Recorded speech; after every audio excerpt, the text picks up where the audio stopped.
I want to walk you through exactly what we know so far about the events leading up to it and what happened with the arson attack at the governor's residence behind me. So what we know so far is that around 2 o'clock yesterday morning, fire crews responded. They saw smoke and fire coming from outside of the governor's house, and Governor Shapiro said he and his family were woken up by state police banging on their door, telling them that there was an emergency and to get out of the home. The fire ended up causing some pretty major damage to the dining room, and that's where the governor celebrated Passover with his family just hours before. Now, yesterday afternoon, Shapiro and state police did hold a press conference going over what exactly happened. They tell us that 38-year-old Harrisburg resident Cody Balmer is in custody. He is going to be charged with attempted murder and arson. State police say that he used a Molotov cocktail to light rooms on fire. He apparently poured gasoline into beer bottles and used those as a Molotov cocktail.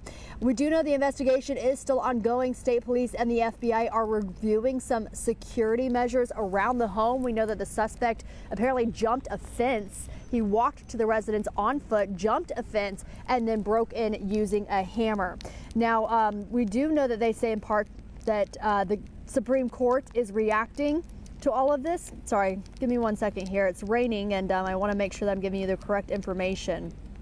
Okay, so state police and the FBI are reviewing home security measures, and we do know that multiple officials and local leaders are sharing their thoughts about this arson investigation.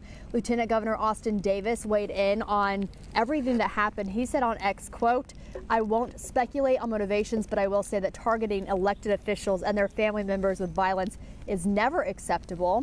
And the PA Supreme Court also reacting to the recent act of violence at the governor's house. They say in part, quote, "Acts of violence targeting our community's neighbors and first responders, public officials are a stark reminder of the need for us to come together to reject hate and really to stand in solidarity and support for institutions that unite us as Pennsylvanians." And a lot of Pennsylvanians are reacting to everything that happened. Yasmin Cowan joining us live with local reaction. What are people saying about all of this, Yasmin? Well, Candace, as you can see, I'm standing right outside the governor's mansion. It looks to be very secure. You can see that there is a tall black fence wrapping around where he lives. So people are questioning, how could this have even happened, being that where he lives is supposed to be very safe? Now, we have reaction from a lot of people, but this one person who was there after the fire took place had a lot to say. Take a listen. I'm looking over at the governor's mansion, and it's just a crying shame that something like that could happen in a small little rural town, beautiful town like this.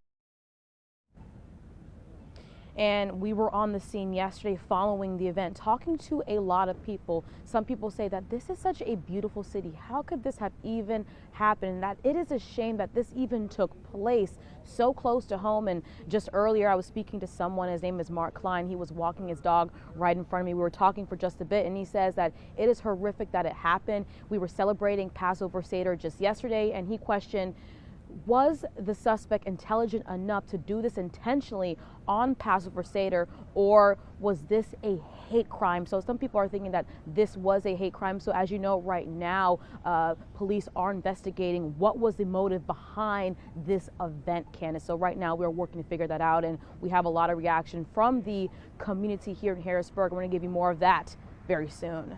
In Harrisburg, I'm Yasmin Cowan, CBS 21 News. Yasmin, you're exactly right. That is the big question. Why? And was this tied to religion? Was this act against the Jewish faith as they were celebrating that night? We're going to continue our coverage this morning. If you want more information in between our live hits, head to CBS21.com. You can also go to our Facebook, Instagram, Twitter pages as well, and YouTube. We have all the information there and photos of what it looks like inside that residence where it was burned.